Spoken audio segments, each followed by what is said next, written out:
Hello, everyone, and welcome to this week's freelancer interview.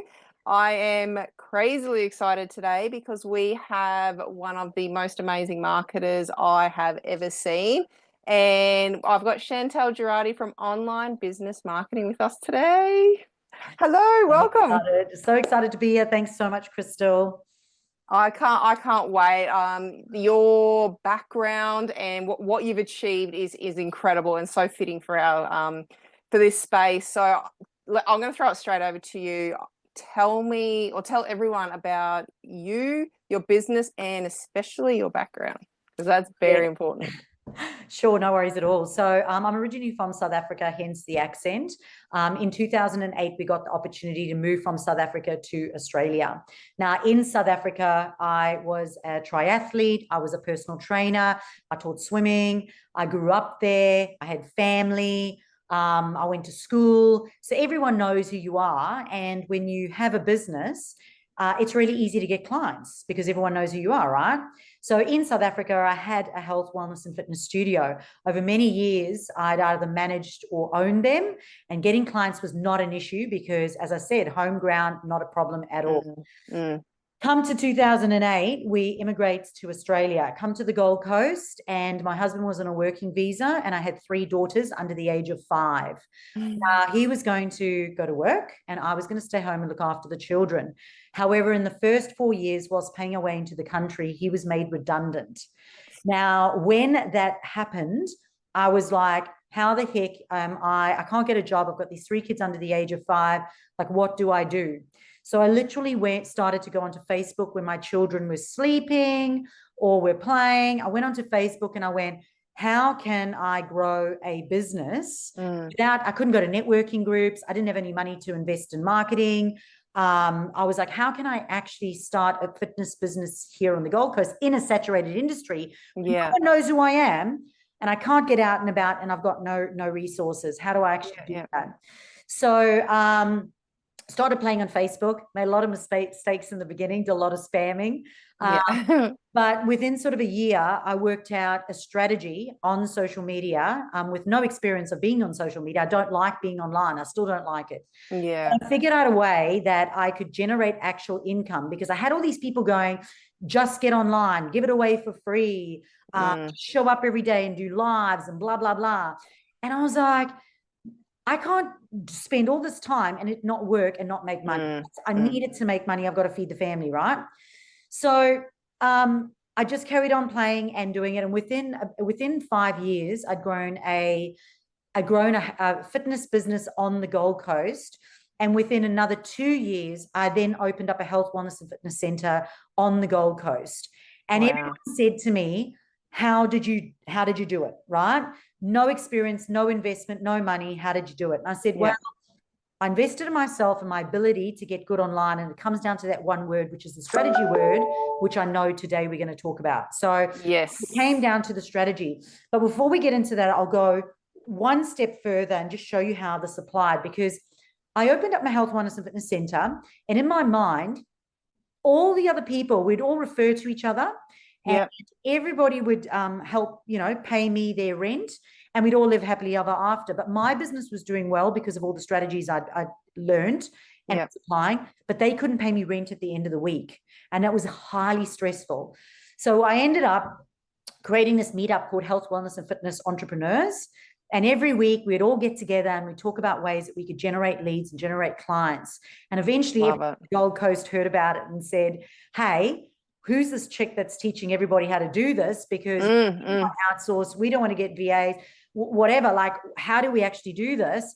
And I said, this is what I've learned, and this is what you need to know in order to be able to manage your own marketing. And this is coming from someone who hates being online. This is coming from someone who has had no experience online, which means if I could do it, you could do it. Yeah. So flash forward, I had my health, wellness, and fitness center for 5 years. I ended up selling it just before COVID and going full time into the marketing. But marketing more as a consultant where I do it with you. I work with you on your personalized strategy and handhold you through the process of Yes. understanding what you need to do and how you need to manage it in order to get more customers.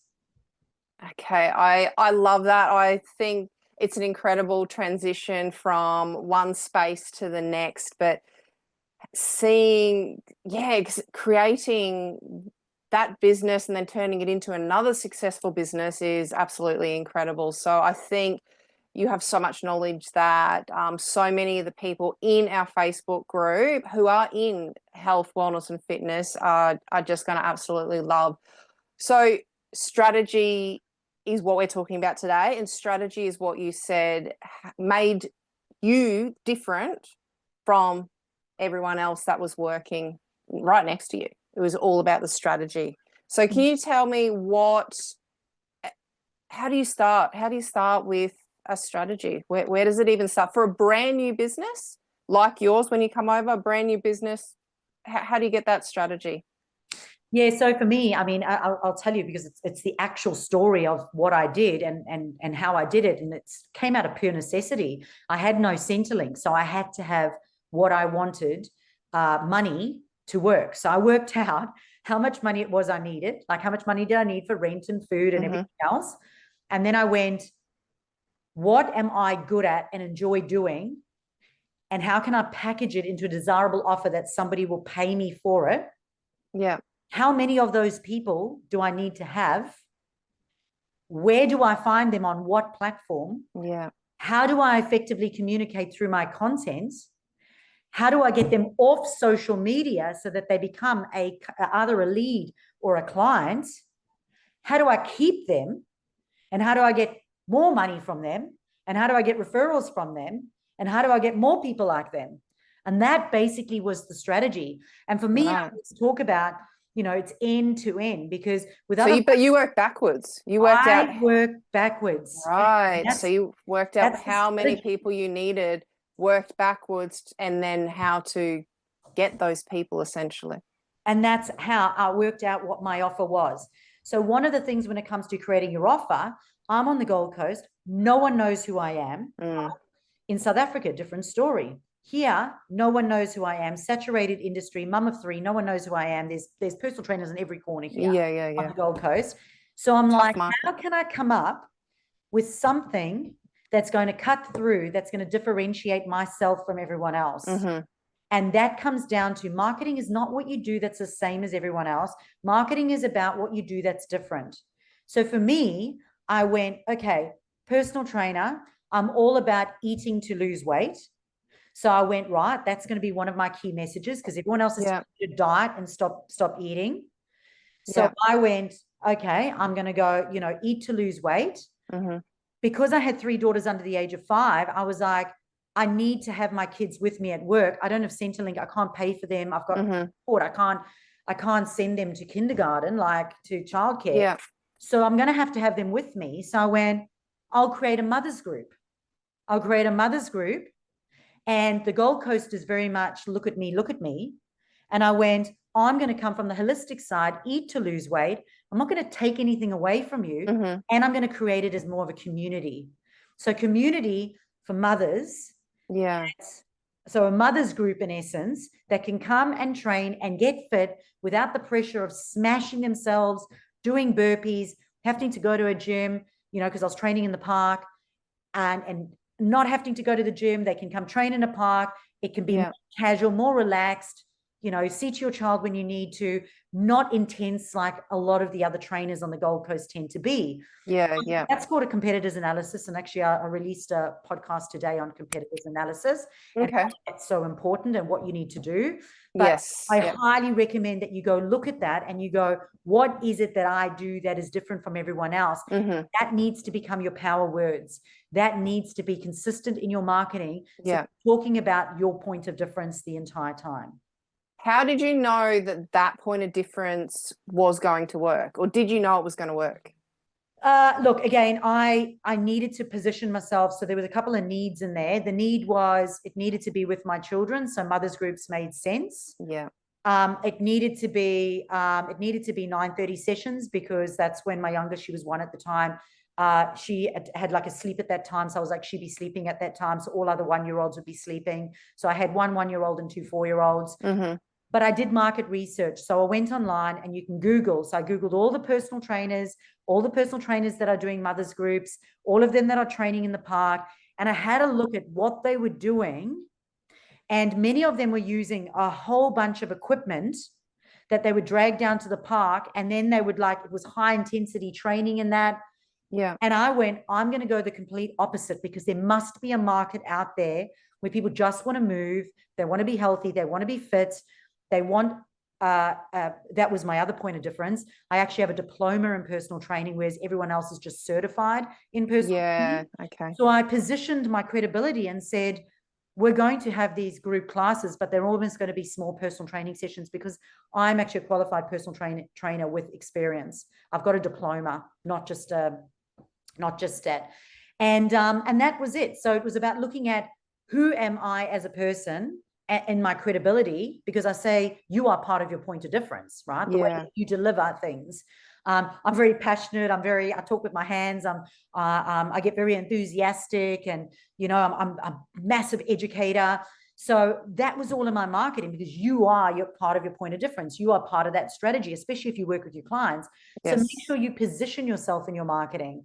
And then it was about looking at the actual offer, what I was offering. So looking at pricing and packaging, but also looking at how can I effectively communicate it in a way to not say they bad, or there's like they're doing it badly, or it's a terrible way. Just to say there is another way to do things. How about this? And a lot of it was play groups, because I went to a play group, and we'd sit in these dark, dingy rooms, and kids would be screaming for an hour or two, and food going everywhere. And I was doing my head in, and all the parents and play groups were going, oh, you know, I really don't like my husband right now, and talking about the consistency of their child's nappy. And I was like, I cannot be in this environment. So I was like, I'm just going to create my own environment. And rather just walk to the park, go and, you know, have a workout that's not going to smash it, can't walk, and pick up our kids for the next 3 days, that we can progressively overload. Can we just do it in a different way? And we'll all go for coffee afterwards, and form a community.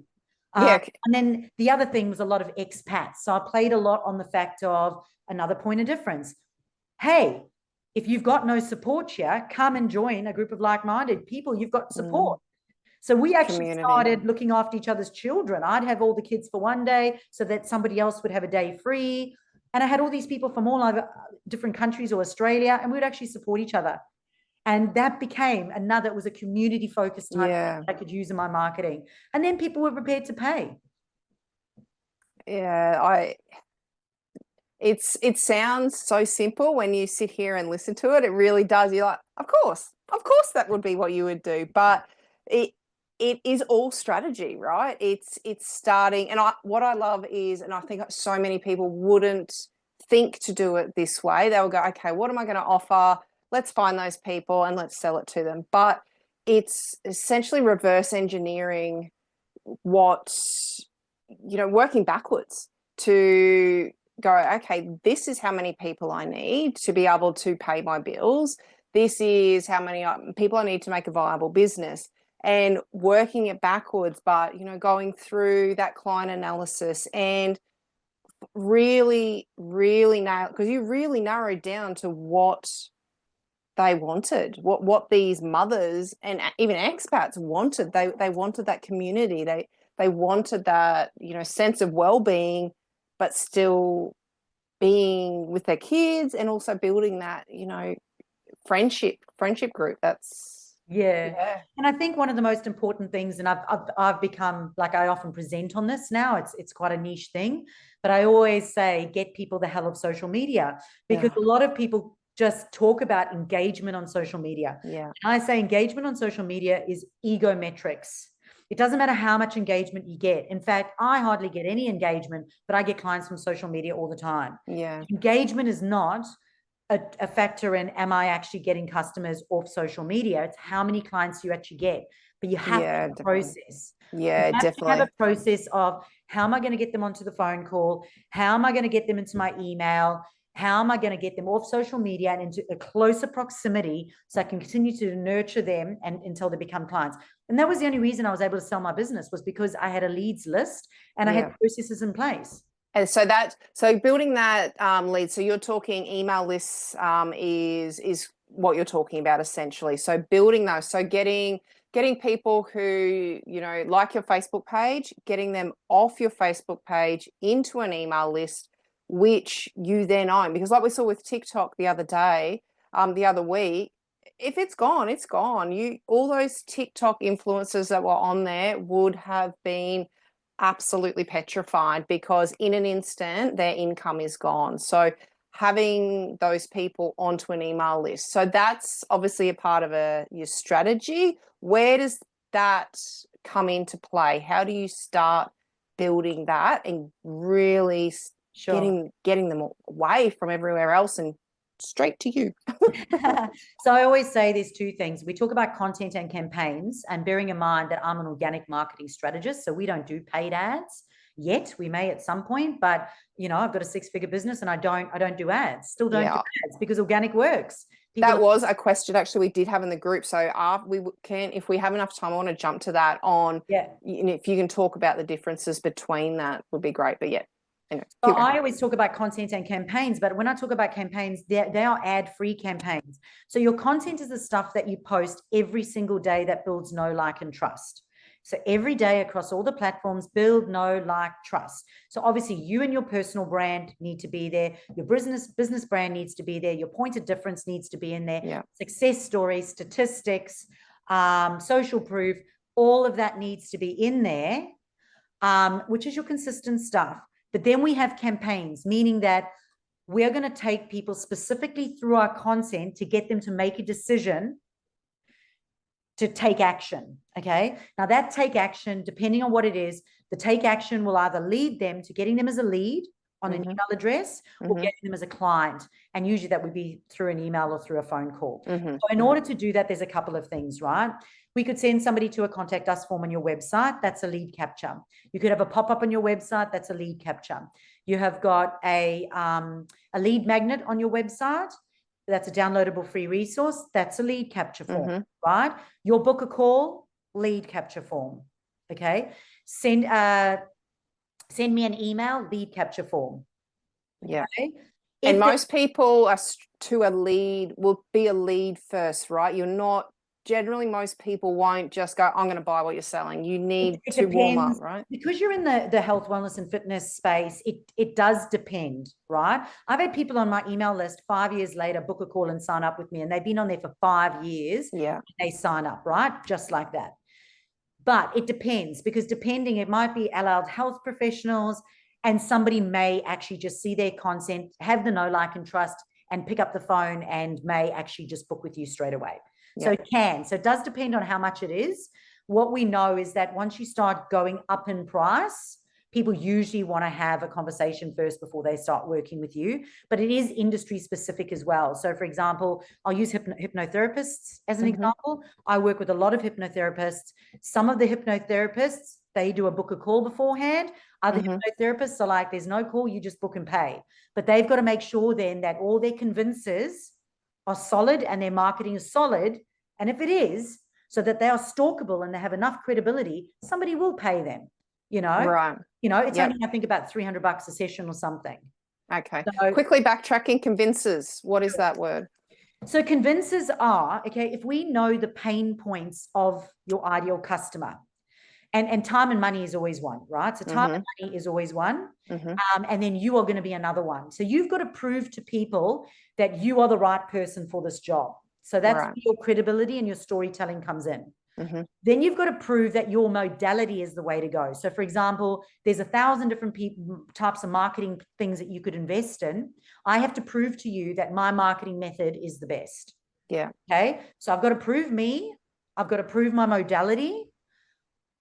We've got to prove the time factor, that, you know, time is an issue for everyone. So how are we going to do that? We've got to prove the money. So you can invest your money in anything, but why invest in this? Okay. So we've got to use convincers, success stories, they convincers, having testimonials convincers, winning awards convincers. But statistics are pretty cool because we've got left brain people. So left brain people are different from right brain people. Right brain people are creatives. They need a story. Yeah. When they see storytelling, they're happy. Left brain people need statistics. So Harvard University said that those that use allied health professionals are 89% more likely to be to get happier faster. Yeah. Yep. Okay. And when people see that, they go, whoa, especially left brain people. And then when they see testimonials written by other people, they're more likely to believe you. So we got to make sure we've got right and left brain convincers in there. Okay. Oh yeah, it's mate, yeah, there is a lot involved, isn't there? But really understanding your clients and, like you said before, the pain points. So doesn't matter whether you are a PT, whether you're in allied health, every client you're serving, you need to really narrow down, really get in and dig into who they are, what their pain points, to be able to market to them successfully, right?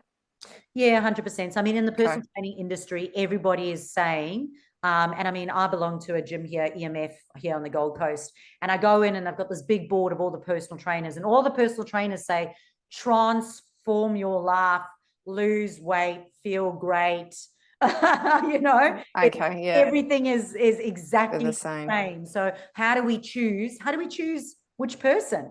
So, you know, get creative, do something a little bit more you know, out there, a little bit more relevant to your personality and more outcome based for the client, like what's in it for them. Okay. You know? For me, it was giving you know, mums and bubs basically a lifeline. It had nothing to do with fitness. It wasn't about losing weight. Like, that was the bonus. Yeah. And you didn't talk about, you know, 30-minute weight sessions or 30-minute walking sessions. It was how you're going to feel after you've been a part of this journey with us, right? 100%. You know, I'll show you how to lose weight. You know, we can move your body without doing 1,000 burpees, because they other trainers, and other trainers were making them do 1,000 burpees, and they don't need to do that. You know, so I just showed them a different way of doing things. So getting back to talking, we'll talk about this because it's so important. You and I could talk forever. We know this, right? Yeah. But there is another thing called disc profiling. And with disc profiling, you've got your personality types, 4 personality types, and you'll identify which one you are, and you usually are a blend of 2. So your D personality types are outcome focused. I just want to know what's in it for me. Okay, don't give me fluff. Just tell me what's in it for me. The I personality types, influencers, they are into friendship, community. The S personality types are steady personality types. They take much longer to make a decision.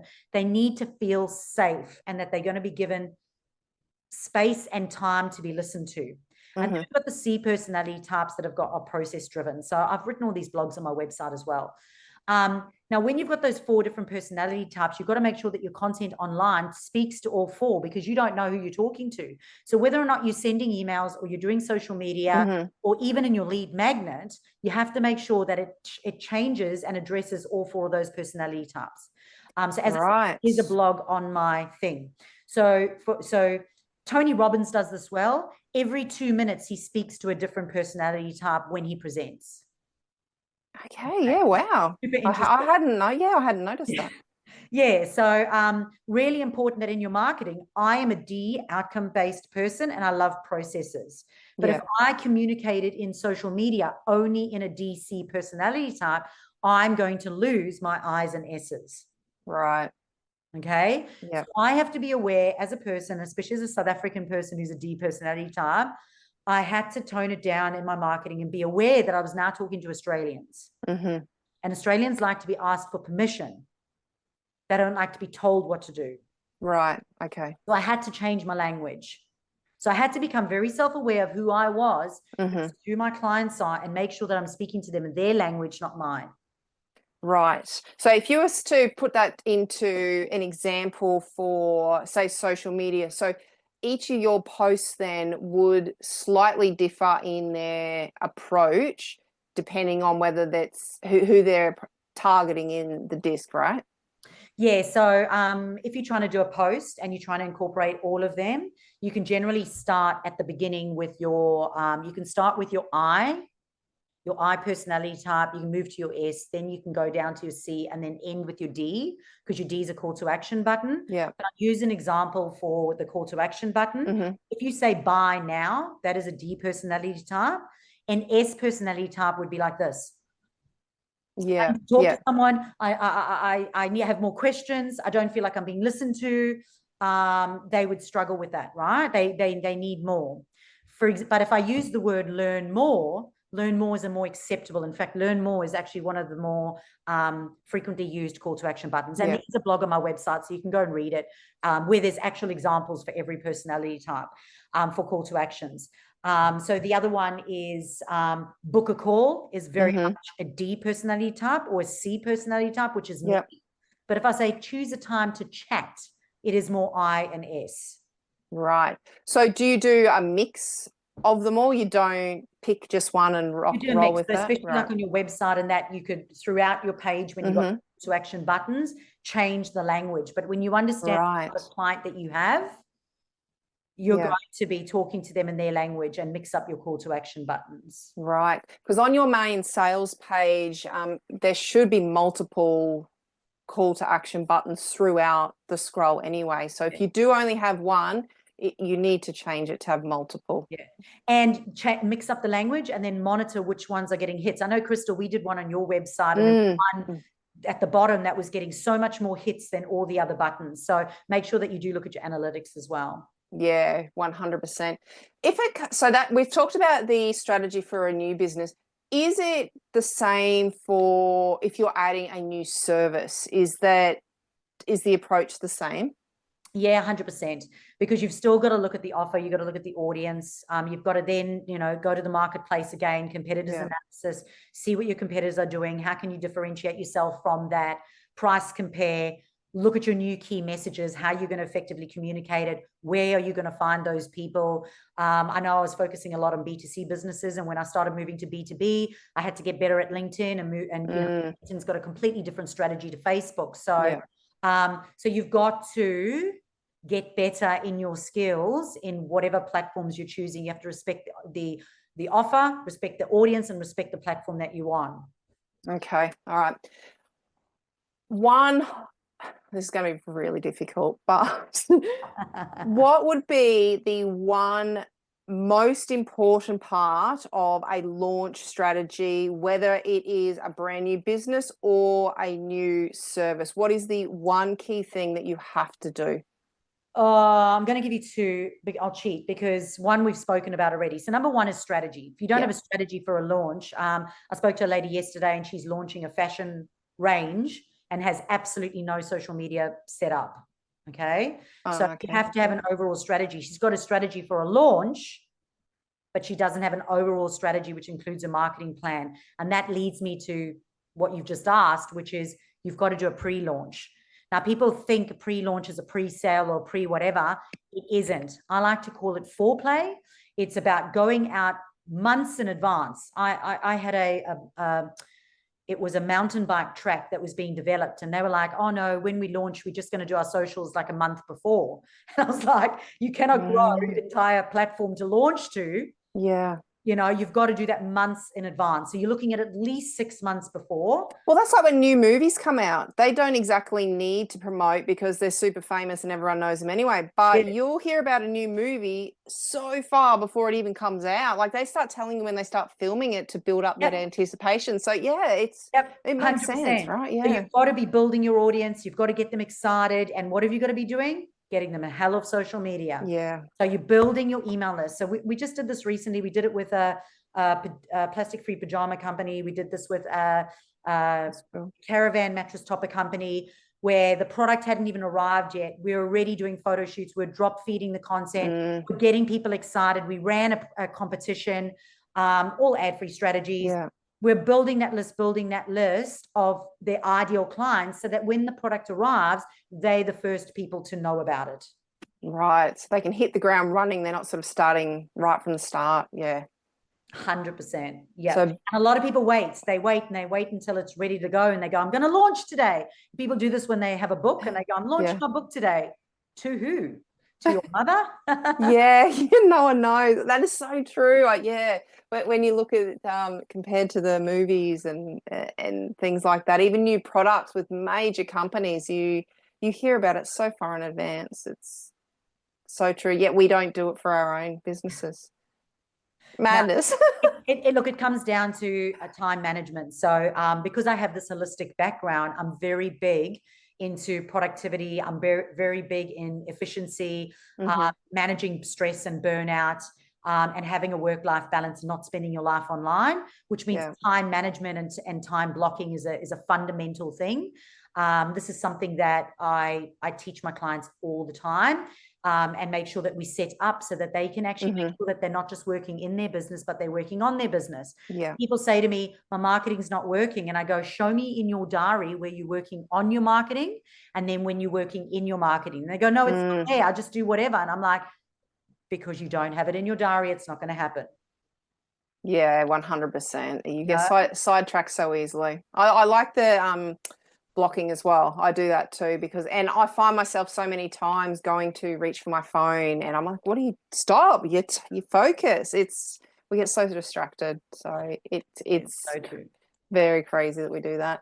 I'm very conscious of the time, so I know you've got to run. You said Facebook ads, right? You're asking about ads.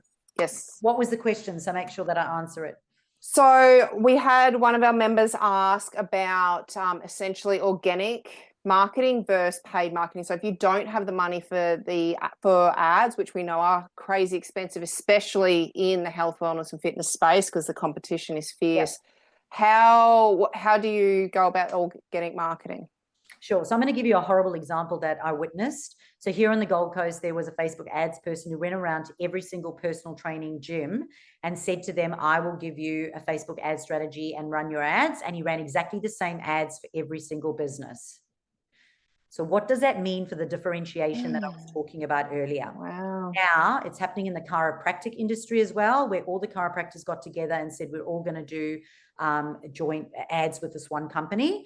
And they're all doing the same ads. Doesn't matter where it is. So what happens then is now we don't mind going anywhere because it all looks the same to us. Yeah, right. So people are going to judge you on price, not on brand. So when it comes to ads, there's three things. One, if you're not a six-figure business, you do not do ads, okay? Because you need to invest in yourself rather than invest in advertising so that you understand what needs to happen inside your business so that when you become a six-figure business and when you have money to outsource, you can monitor what the heck they're doing and make sure that they're doing it well so you don't get wrapped over the knuckles. That's why a done with you strategy like you do is so incredibly important because you get such a big understanding of marketing itself, but even your own business because you're learning so much every day. So when you do hand those reins over, like you said, you know what should be happening. And yeah. So number two is if it's not working organically, it's not going to work with money behind it. Okay. It's not, it doesn't make sense. Right. If you put money on it and it's not working without, it's not going to work with it. So there's absolutely no reason to go do boosts or to go do ads or to do anything because if it's not working, so get it working organically. And usually that means your organic is not set up correctly. You don't have a strategy. You don't have systems. You don't have funnels. Your foundations are not strong. If your foundations are not strong, you're just going to get blown over like the big bad wolf, right? Right. So the messaging could be off. Something's not clicking, right? Not working. Okay. So there's no point doing the ads then. Get your organic right. And the third one is I see so many people going, ads are so expensive. I don't want to outsource it to a professional. So I want to do it in-house and do it myself. There is no freaking way. With Meta changing all the time and with it being so highly analytical, that is one thing I would outsource and only when it's a six-figure business and only when it's working organically. But there is no way that you can keep up to scratch with it. So I used to, in the very early stages, I used to kind of understand a little bit of the back end of the ads. Yeah. Now I do not touch it. We only do front end strategy now. Yeah. We cannot keep in the loop with it. And because we get such good results, we don't need ads. So definitely. It is so incredibly confusing. Like Google ads, for example, I know there's at least 10 different types of Google ads. So unless you are experienced in that, how would you know? It's just you're just going to waste money. I'm the same as you. I wouldn't even attempt it on my own because it's just going to be a waste. It's like trying to concrete your driveway. You're not going to do it. You don't know how to do it. Why try? It's going to be bad. And as I said, we could be here all day.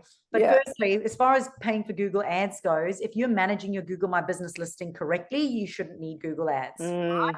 And if you've got a social media strategy, and if you're a location-based business, that would be a Facebook group strategy. And if you listen to my podcast on that, that explains how to do that. Yeah. The second thing is that you'd never, well, it's actually number 4 for the ads. If you do not have email marketing and retargeting in place, systemized strategy, you should not be doing ads. Because if you're getting people into your CRM from ads, if you do not have a systemized way to continue to build know, like, and trust and re-engage them and monitor abandoned carts and monitor click-through rates and open rates, if you don't understand email marketing, if you don't have that in place, any Facebook ads company that is going to take money from you and says that it's okay, I'm telling you right now, red flag. Yeah. Okay, swipe right. Swipe right. They're trying to take your money for nothing. Yeah. Yeah. So essentially the people will come through the ad, jump on, receive whatever you've promised them, and then that's it. Yeah, silence. 100%. There's no point. They're gone.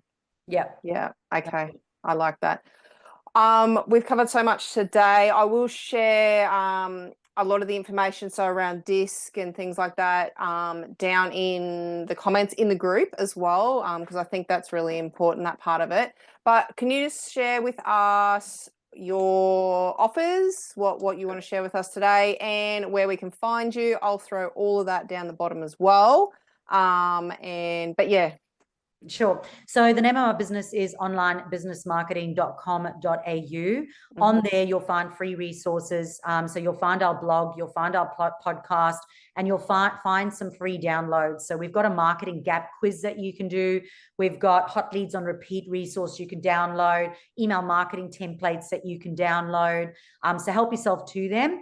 By downloading one of those free resources, you will automatically go into my email sequences. So you'll be able to have a view of how that looks, where we will then start to build that know, like, and trust, and invite you to call with me should you be interested in working. Because it's good content, though. I get it. I do get the emails from Chantal, and it is good content. Yeah. And you know what? If you don't like it, unsubscribe. I actually love you to unsubscribe if you don't like what we're giving you. And Why? Tell us, everyone, why that's a good thing. In the olden days, everybody ego metrics. It was all about how many people do you have on your email list. For me, it's about how many open rates do you have and how many qualified people do you have on there. So I'm going to push you and qualify you through my content and my emails, because if you're the wrong person, I want you to unsubscribe, because I only want the right people on there. Yes. So if you like my stuff, you're for me, and if you're not, that's fine. You know, that's fine. So you can also book a call on the website as well. So you can book a call. I've got an 8-week one-on-one program where we work together to make sure everything's set up correctly. And then I've got a 5-month program where then I hold your hand through the process of managing and implementing it. I can also help you source VAs, or I can help you train your VA as well. So I can do a gap analysis and see what you're missing in your marketing, and then fix it with you, and then help you manage it. Excellent. So much value. Thank you so much for coming on today. It's been incredible. I can't wait to actually get the video edited and rewatch it. And I think it's incredible. So thank you so much for coming on today. Have a wonderful, wonderful weekend, and we'll talk again soon. Absolute pleasure. Thanks so much, everyone. Thanks. Bye.